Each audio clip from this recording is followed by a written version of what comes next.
Good day, everyone. Pasay Baller here. We are now on the sixth game of this October 26, 2022 NBA Game Day. We are now talking about this game between Indiana Pacers and the home team Chicago Bulls. This will happen at 8 o'clock p.m. Eastern Time, so that's going to be 8 o'clock a.m. here in Manila.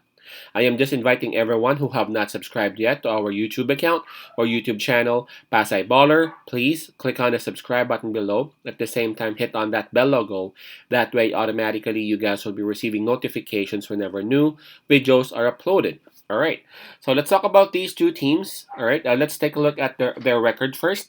Indiana Pacers, they are having a record of 1 win and 3 losses, while Chicago Bulls, they are actually at 2-2. Approaching this game, Indiana Pacers is coming off that huge loss that they had against who's this Philadelphia 76ers. It was a double-digit loss, while Chicago Bulls, they are actually approaching this game off that win, that huge win. Honestly, I did not see that coming against the Boston Celtics. Everybody expected Boston Celtics to win, but then Chicago Bulls flexing their muscle, showing what they can do if Levine, because Levine is back, right? If Levine and DeRozan would actually click. So in terms of momentum, Chicago Bulls have it. In terms of the home court advantage, obviously Chicago has it. Um, so let's take a look at the health. Now, it's very interesting because the bigs of Indiana Pacers, Thies and Turner, they're actually listed as game time decisions. So we're not really sure if they're actually playing or whatnot. Hopefully they will. They will because that will surely add a lot of interest onto the matchups. While for Chicago Bulls, Ball is still out. While we all know Lewis is actually out for the rest of the season for the Bulls.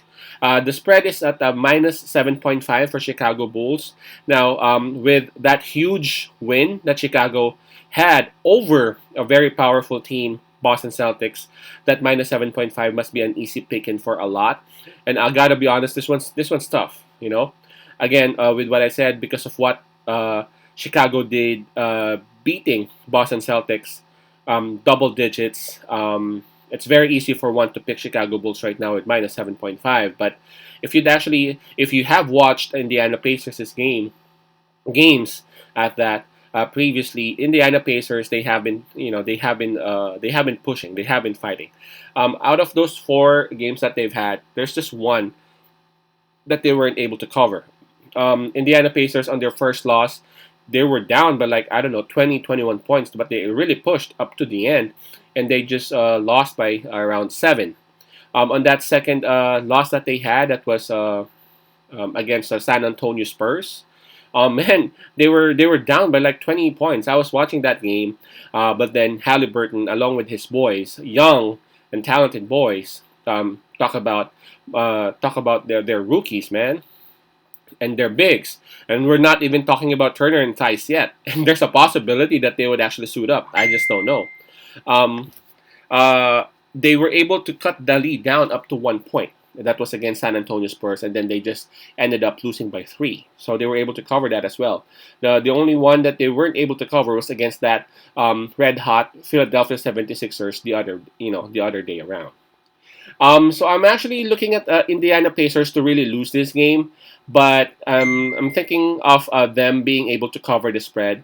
With the nature of how they play, with the possibility of Turner playing, Theis playing, they should be able to actually cover the spread of 7.5. If you're Chicago Bulls, you know that you're a superior team over the other. And I mean, no disrespect to Indiana, but Chicago is much better than Indiana right now.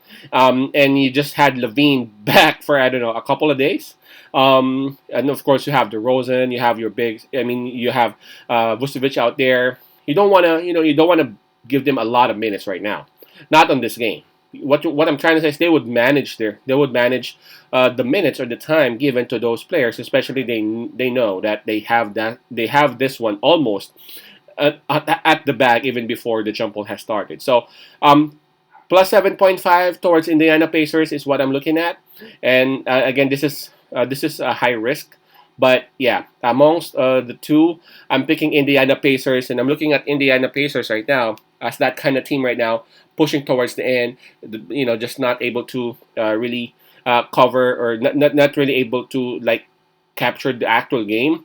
But in terms of covering the spread, I think Indiana Pacers would have a good chance and or a good percentage this season. Pacers plus 7.5. Pacers plus 7.5. Peace out, pass I love, and God bless.